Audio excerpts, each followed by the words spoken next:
বলে ফেল। কি করছিস বৃষ্টি? পড়ছি। সে তো পড়াবে জিনিস, এছাড়া আর কি করছিস? আমি বই পড়ছি, কারণ সামনে আমার এক্সাম। আর তোর সাথে কথা বলে সময় নষ্ট করার কোনো ইচ্ছাই আমার নেই।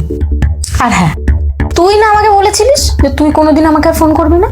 তাহলে ফোন করেছিস না? তোর লজ্জা শরম বলতে কি কিচ্ছু নেই? আমি একটু তোর বাড়িতে আসবো। এটার জন্য কি আমার মতামত নিতে হয় সূর্য? আর তুই তো জানিস যে আমার কখন কি মন চাই। আর তুই এটাও জানিস যে কি হতে পারে এর উত্তর। আসবি না?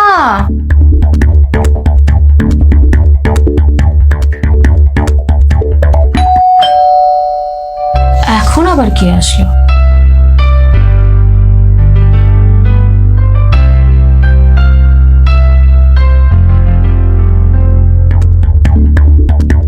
আসলে তোর বাড়ির বাইরে আমি দাঁড়িয়েছিলাম, এতটা পথ জার্নি করে এলাম, তার উপর এত ভারী একটা থলে, তাই ভাবলাম দেখা না করে চলে যাবো।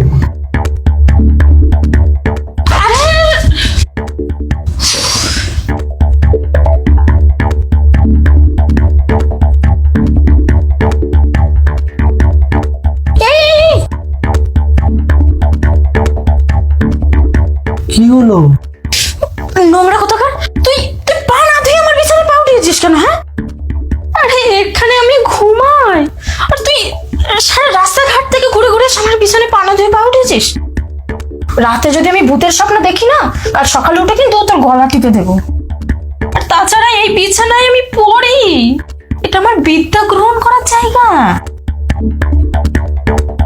তুই তো সব মানিস না, তোকে বলে আর কি হবে? ওই জন্যই তো ক্লাস 3-তে ফেল করে সে আমার সাথেই তোকে পড়তে হয়েছে, আর তখন থেকে তোরে জ্বালাতন আমাকে ভোগ করতে হচ্ছে। সন্দেহের একটা লিমিট থাকা উচিত। তোর বাড়ির বাইরে রাস্তার কোণে জল জমে আছে, আমি সেখানেই পা ধুয়ে নিয়েছি। শোন, মিথ্যে কথা বলতেও না যোগ্যতা লাগে, আর সেটাও তোর নেই। আচ্ছা, আমার বাড়ির বাইরে তুই জল কোথায় পেলি? দেখ, সন্দেহের একটা লিমিট থাকে। তোর বাড়ির বাইরেই রাস্তার কোণে জল জমে আছে, আমি সেখানেই পা ধুয়ে নিয়েছি। আরে ওখানে তো আমি কুকুরকে হিসু করতে দেখেছি। আমারই ভুল। উলু বনে মুক্ত ছড়িয়ে কি কোনো লাভ পাওয়া যায়? আর আর তোর সাথে কথা বলাই আমার বেকার। যে কিনা নিজেই কুকুরের মতো রাস্তাঘাটে টয়লেট করে, সে কি করে বুঝবে মানুষের কথা? ঠিক আছে বৃষ্টি, তুই পড়তেই থাক, আমি বাড়ি চলে যাচ্ছি। কেন এখানে বসে আছিস? ওটা যা যা যা। তুই না এক কাজ কর, তোর ওই নতুন বান্ধবী অন্বেষা, ওর বাড়িতে গিয়ে ওর খাটের উপর এরম ভাবে কি বসে থাক। যাও, ওটা। এই তুই তুই বাজার ব্যাগ খুলছিস কেন? তুই কিন্তু আমার বিছানায় এসে সবজি টবজি ঢালবি না। দেখ সূর্য, তুই কিন্তু পরীক্ষার আগে আমাকে এরকম ভাবে জ্বালাস না, আর ভগবান কিন্তু তোকে সত্যি ক্ষমা করবে না। তুই যদি আমার এক্সামের আগে এরকম ভাবে জ্বালাস না, তাহলে তাহলে তোর চাকরিতে জীবনে প্রমোশন হবে না, আর আর তুই না বিয়ের জন্য ভালো মেয়েও পাবি না। এটা তোর জন্য। ঠিক আছে ঠিক আছে, এরপর যদি তুই কোনোদিন আমাকে রাগাস না, তাহলে কিন্তু ক্যাডবেরির পুরো ফ্যাক্টরিটা আমাকে এনে দিলেও তুমি আমার রাগ ভাঙাতে পারবে না। না, আমি বসবো না, বাড়ি যাই। আরে আরে দাঁড়া, প্যাকেটটা খুলি। দেখো, আমার সামনে খুলবি না প্লিজ। আরে কেন? আরে না না, তুই খুলবি না, আমি বাড়ি যাই।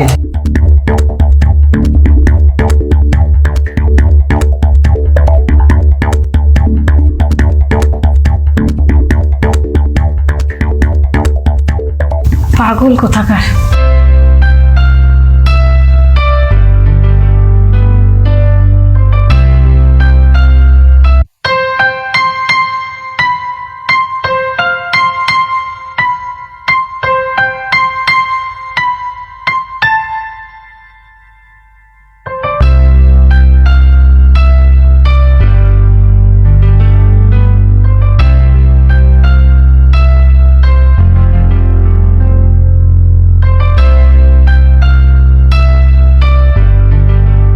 বৃষ্টি, ঝগড়া হওয়ার আগে তুই আমায় জিপে করেছিলিস এই শ্যাম্পুটা কেনার জন্য। সেদিন তো ঝগড়া চোটে এটা তোকে দিতে ভুলে গেছিলাম, তাই আজ দিলাম। বাড়িতে চিঠির খাম ছিল না, অন্বেষা আমাকে ক্যাডবেরি গিফট করেছিল, সেটার বাক্সেই তোকে চিঠিটা দিলাম। আর এই চিঠিতে যা কিছু লিখছি সেটা তো সামনে দাঁড়িয়ে বলার সাহস হলো না।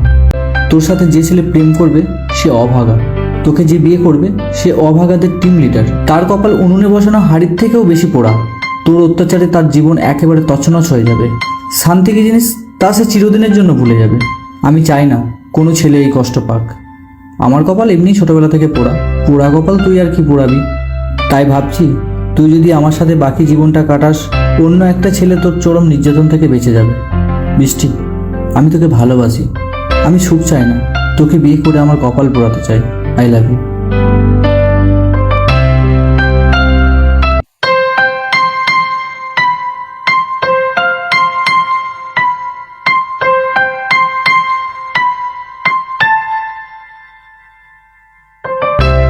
এটা প্রপোজ করার কোনো ধরন?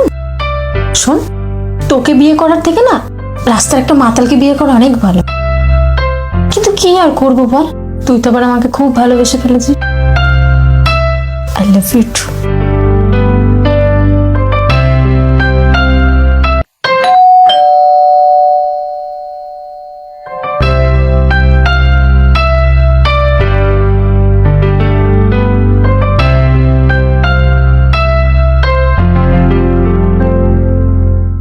বাজারে থলেটা ফেলে গেছিলাম, সঙ্গে তোকেও।